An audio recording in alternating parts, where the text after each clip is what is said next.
When I think of He-Man, the first thing that comes to my mind is Dolph Lungren trying to speak like he's been sniffing drain cleaner. Let her go. Anyway, the movie starts, and we're only 3 seconds in, and we're already ripping off other films that don't suck. And Skeletor is like, bring me the icicle woman, and he proceeds to do something to her, and then he's like, fucking put me on loudspeaker, I want to rattle He-Man's cage. Oi, He-Man, you big soft cunt, it were me that sold your dad that coke with the rat poison in it. And He-Man had suspected this for some time, but now he has all the proof he needs to jump Skeletor outside a pub. Anyway, he saves this disgusting little man, and he's like, oh, Skeletor's trying to kill me. Okay. Why? Because he's a fucking prick. Get off my back. I didn't glue his letterbox shut. That was a different leprechaun man. So they go back to his gaff. And fun fact, this is actually Dolph Lungren walking through a normal sized door. And he's like, right, Skeletor wants my new invention because he's afraid of it. Okay, what's it do? Well, you strap it under his car and then you wait for him to get in.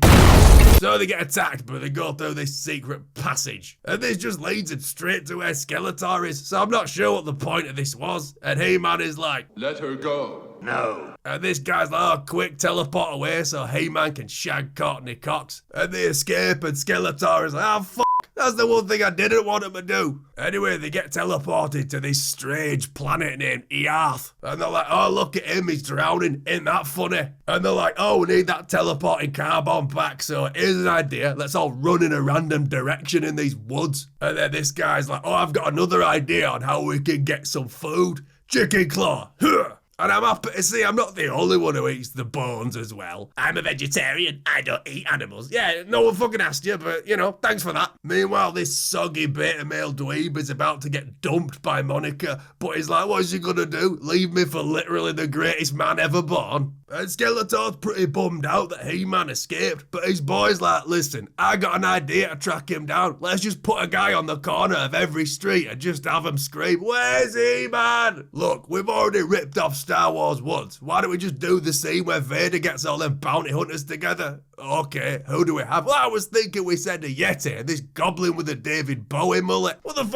is he gonna do? He looks like Dark Crystal if it's smoked acid. And honestly, I think I'd rather watch a movie about these guys. Anyway, they start monster mashing this gymnasium looking for the teleporter bomb. And he's like, oh, take her alive. But the guy with one eye can't hear f*** all because he's got these winged earmuffs on. So he's just full on trying to f***ing kill her. And He-Man hears a woman screaming in terror, so he does a sporty little jog to investigate. And he catches up with her and, for some reason, introduces himself with a Rastafarian accent. Don't be afraid, I won't hurt you. So He-Man is like, look, I know you're only 16 and terrified, but can you cover me? So he wrecks these monster men and they run away. And the beta male tries selling the teleporting car bomb without knowing what it is to his mate who owns a record shop. But he's like, oh, you know that high school where you left your girlfriend? Well, now it's made of fire instead of bricks. Meanwhile, it's this large. He's being modest. Hey man, why is that teenage girl bundled up in your cape like that? Luckily, he doesn't have to answer that question because this gremlin stole someone's car. So the boys report back to Skeletor and he's like, okay, bit of a hiccup. It turns out He-Man's pretty fucking hard, but we'll get him next time. Jeff had the idea that maybe we could throw some sort of large net over him. A fucking net? I paid you 50 grand up front and your best plan's to throw a fucking net on him. Well, at least let's show you the net.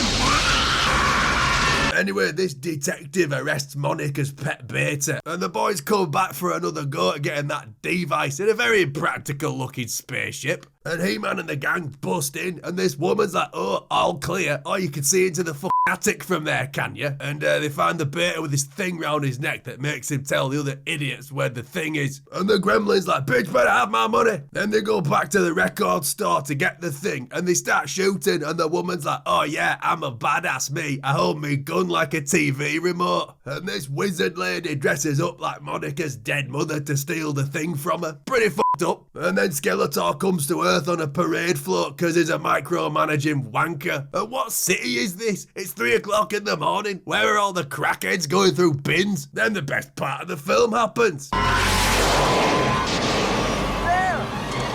Chicken Claw! Then he stuffs his trusty Chicken Claw down his underpants, and no, he does not wash it in between uses. Anyway, He-Man's disc runs out of fucking disc petrol, and they capture him. Oh, what do we do without He-Man? You've got the Master Sword, you tell me. Meanwhile, Skeletor is like, strip him down. Okay, number one, why? Number two, he was naked when we found him. This is madness, Skeletor. Just stop being a prick. You're a fucking prick. Prick. And Monica's dying from the super STD He-Man gave her, so they need to fix the teleporter thing to get to where he is. So yeah, Skeletor tortures He-Man for a bit with a big whip, which is a very peculiar choice of tool to choose to torture a naked man with. Anyway, Skeletor becomes Super God and he zaps He-Man.